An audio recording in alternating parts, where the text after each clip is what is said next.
motion inside my head, waves that don't ever rest. This kind of beauty ain't ordinary. You look, but do you really see? I actually was a Kappa Alpha Theta at Johns Hopkins. Every year during recruitment on our philanthropy round, when we would talk about CASA, that was my favorite round, and that was my favorite day of recruitment. And I always helped a lot with our philanthropy events. My name's Spencer Cummings, and I'm actually from Nashville. There's an advocate supervisor here that I grew up with, and when she took a job here, she expressed to me the need that they need more male volunteers. I tried to find different ways I could help kids outside of what I was trying to do at school. And a friend of mine heard about this but didn't do the classes and was like, you should look into it, like it sounds like something right up your alley. So I looked into it and I was like, yeah, definitely. I want to say like that week I came in for an interview because I was like really excited to get in on it. So and within that month I was taking classes and just went from there. My name is Adam Bizard. I am the CASA Volunteer and Advocate Manager. I grew up in Colorado and have lived all over and have been in Nashville for about 7 years now. My role is pretty unique. I get to meet and recruit advocates and tell the stories of kids in care and how that they can come alongside us and help serve and care for a child and help them find that permanent home. And then I facilitate all the trainings that we do. My name is Susan Shand. I'm the program manager here at CASA. I've been in that role for just over a year, and my responsibilities are to get all of the incoming cases and kind of assess what's going on to see what the needs are on each case, and then as a team we sit down, staff those cases, and figure out which volunteers would be most appropriate to advocate for those children. My name is Juliana Huddle, and I'm the Executive Director at CASA Nashville. Being the Executive Director at CASA, I wear a lot of different hats. One of the main responsibilities for this position, being a nonprofit, is to help raise the funds. Because without funds, we can't fund the positions that then serve the children and the volunteers. So I actually started at CASA as a volunteer back in 2012. I learned about CASA through a community event at my church and thought it sounded like a really cool volunteer opportunity. So I started the volunteer training, and as I learned more about it, just became really passionate about the mission of CASA, and it was an agency I really felt like I would enjoy working at. So when the opportunity came, I joined CASA as a staff member and have been here since then. I was not a volunteer. One of the joys of my job is meeting volunteers, and every time I do, I'm like, oh, you are a much better person than me because you are doing all of this in addition to, and I get paid to do this, which is great, but it's always very humbling to partner with people who are giving out of their excess. So this idea of a kind of a young professionals group would be filled with individuals who still had a passion for the organization and the kids that we serve, but not have to devote as much time as an advocate. I think the most changing moment for me as a CASA has been the fact that my case is an infant. So I met her when she was 2 months old, and now she's almost 6 months old, and being able to see that growth in her, and also just the experience of working with a child that small. You never know what to expect, but just every time I get to see her and hold her and knowing like she's never going to remember any of this, and I'm working to make sure that her life she does remember is great. I had a case that was almost 2 years long, and it was three young children who just really came from an unstable living condition, and over the course of a year and a half another child was added to that family, but it kind of turned into the perfect ending. The kids, all four of them, got adopted into the same family, and I got invited to their church where they had kind of like a name-changing ceremony for the kids where they were kind of given their new last names, and that was cool to see that 2 years of these kids that probably got the short end of a stick finally get a stable life with a young couple that truly loves all four of them. We had an advocate who's partnered with a teenage girl, and she'd been through like 7 different homes.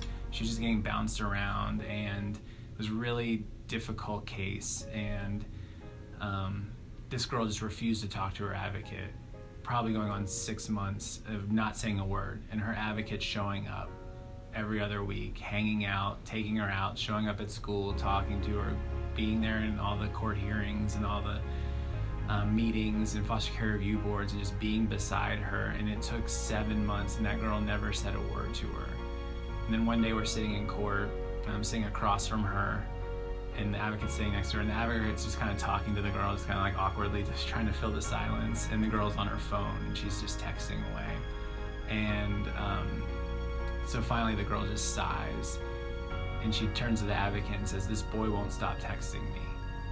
And the advocate just like got so excited. She's like, "Oh my gosh, she's talking to me, Adam, she's talking to me." And I was like, "Oh my gosh, stop telling me, talk to her." And then they went over and talked, and it became this really beautiful relationship. And there, even though that girl's found permanency and has been adopted, her and her advocate still hang out all the time. And it's just a really beautiful example about the determination of our advocates, the resiliency, the trauma that these kids have been through, and the mistrust, and the way that our advocates just show up again and again for these kids. I worked in the field as a social worker, and I had one young man on my caseload at that time. The very first time that I met him, he said, "Who are you and how long are you going to be here?" Meaning, how long are you going to be in my life? And he was 7 years old.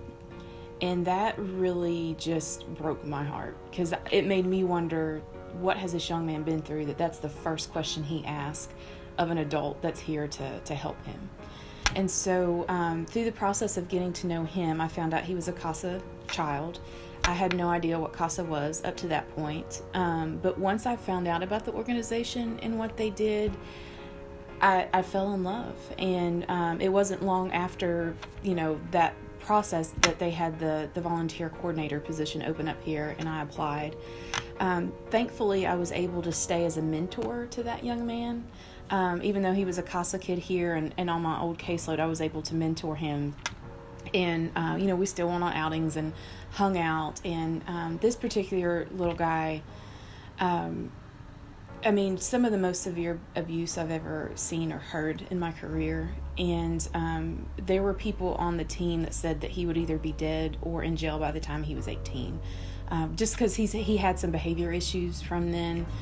And long story short, when he was 11 years old, there was a man that came forward from Knoxville, Tennessee, that said, "Hey, we're interested in adopting this particular young man." And it was a process to get him there and to get him settled in, but in 2015 he was adopted. He found his forever home. I drove down there to be with him, and it was National Adoption Day. There were probably like 30 or 40 kids there that day that were getting adopted. It was amazing. They had clowns and, all the stuff that little kids like. And this young man was the very first one to go up, and, his adoptive dad did the swearing in, and, the judge was there. And as she's standing up there speaking before they come up, we were standing in the back of the courtroom, crowded, and he just leaned in under my arm, and he said, "This is the best day of my life." And probably 3 seconds before he said that, I was thinking like, man, this is the best day of my career, just to be here. And it really humbled me to be a part of that moment, to be a part of his life in that regard, and to see him find a forever home. Because for me, what was the best day in my career, that was the best day in his life. And still to this day, he's 14 now, and he's all into girls, and he's running track, and he's living the life of his teenage boy. And it's just been really amazing and humbling to see him just from where he's come from to where he's going to go. And if we can do that for one child, we can do that for all the kids that we serve, or we're going to try. One of the things that people hear a lot is, be a voice for the voiceless. And I don't believe that statement is true at all. Everyone has a voice. We've just created systems that refuse to listen. And so for those of us who are able to be heard, it is our duty and responsibility to draw people in and to help them listen to the voices that are being ignored. And so my encouragement and my challenge, and whether you're a THETA now, or when you graduate, or life is really busy and hectic, but find a space where you can be an advocate for someone else. I would say make sure after you graduate that CASA doesn't just stay a THETA organization and it becomes part of your life too. Definitely THETA is what made me want to be a CASA. And long after you're gone, gone, gone, I'll love you long after you're gone, gone, gone.